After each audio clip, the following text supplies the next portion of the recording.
Hey everybody, Jiu-Jitsu lesson for this week. We're going to start out with ground grappling concepts, okay? Use my dummy again because it's a lot easier sometimes to work with a dummy. That way you can show demonstration purposes, okay? So we are going to talk about the Ikkyo lock, Nikkyo lock, and Sankyo lock from the ground, as well as how to work with cranking to turn the body over, and also ankle locks. Okay, we're also going to talk about Sandan form in this video. Okay, so as we have our Ikkyo lock, we've taken him over. Remember, Ikkyos were grabbing the wrist and the elbow. Okay, and from right here, as your knee is going into this person, knee is going to the ribs, and you have one toward the wrist. From right there, the reason why the knee is here is because that way, if I have it directly on the arm, he can move the lower body. This extends him from right here. One's holding the wrist, one's holding the elbow, and you're going to rotate forward and applying a weight going downward. So you have already done your Ikkyo, you're taking them down. Knee goes to the ribs, go to the other one, go to the wrist, and rotate. That's number one. Number two.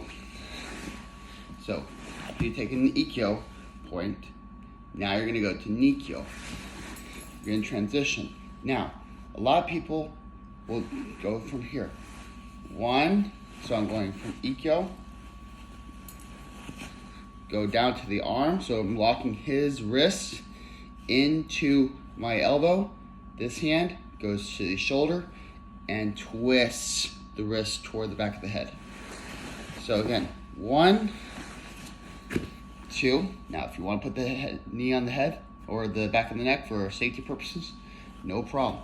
1, 2, turn. Okay? 1, 2, turn. Okay? Now, that was Ikkyo and Nikkyo. Let's go to Sankyo. Sankyo is very interesting because Sankyo, you can do all these, by the way, standing up. Right now I want to focus on the groundwork because we haven't done that yet. Okay? So Sankyo, after you take an Ikkyo, transition wrist. Notice how I'm securing it to my shoulder, my pectoral muscle.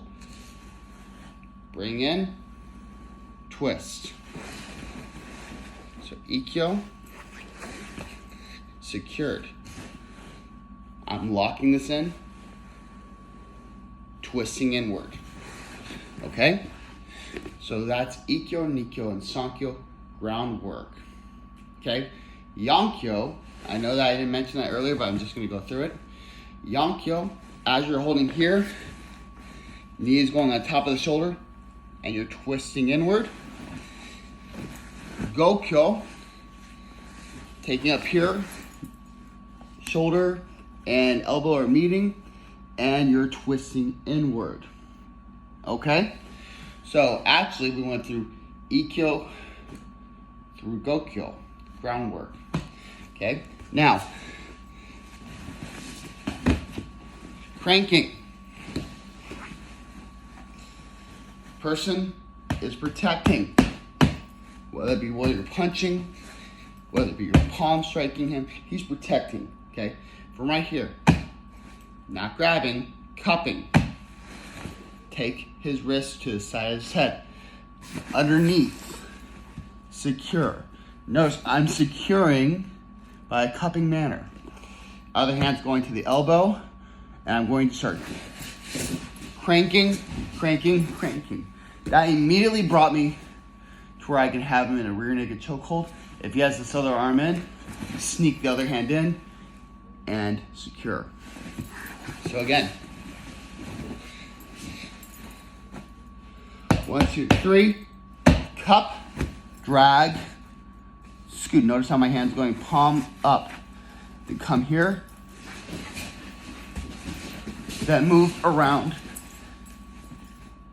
secure, 1, 2, squeeze. Okay, this is a drill to work on that. Final one to work on for today, ankle locks. We're here, we're gonna push up. 1, This secures the slag. Knee goes over their thigh, their knee. This hand, notice how the leg will come up, scoot underneath, grab, fall back. This shin is locking here for a reason. And lift. One more time. 1, 2. Notice I'm here. I've locked in. I've cupped into here. And I've fallen back. And then I'm going to twist my wrist toward me. So right here, sorry. And twist toward me. Okay? Those are some ground techniques for this week. Next, we're going to cover Sandan. All right, Sandan-gi. Sandan-gi is a fundamental form typically found in Goju-Ryu. And when I was going for my undergraduate, I had an opportunity to train with a Goju-Ryu instructor. And during the semester working with her, she taught me a few different katas from the Goju-Ryu system. This happened to be one of them. Well, I showed it to my father, who's the head of our system, and he said, incorporate it in.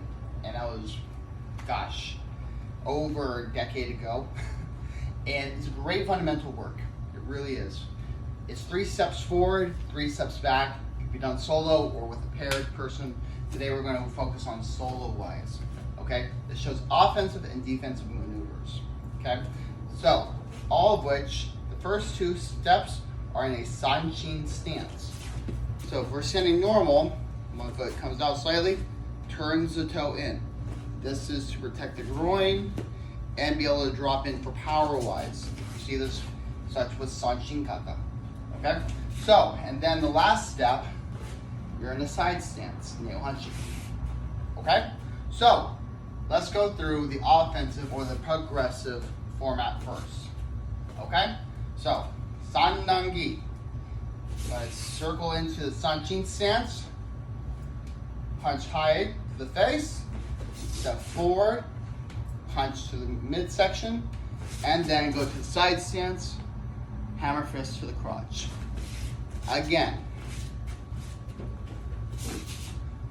1, 2, 3. All right? Likewise, if there's an offensive maneuver, there has to be a defensive maneuver. Okay? There always is the 2. Okay? Defensive, we're going backward. So, just like we start with our left, we're going to start with our right. Or no, start with our left, sorry. So, as he's punching with his left, step back, upper block, step back, circular middle block, step back into a side stance, Gedan-uke. So again, 1, 2, 3. Notice how I'm sinking in that weight for the neo-hanshi. That'll give it a little bit more weight. So, 1 time fluid for offensive, 1 time fluid for defensive.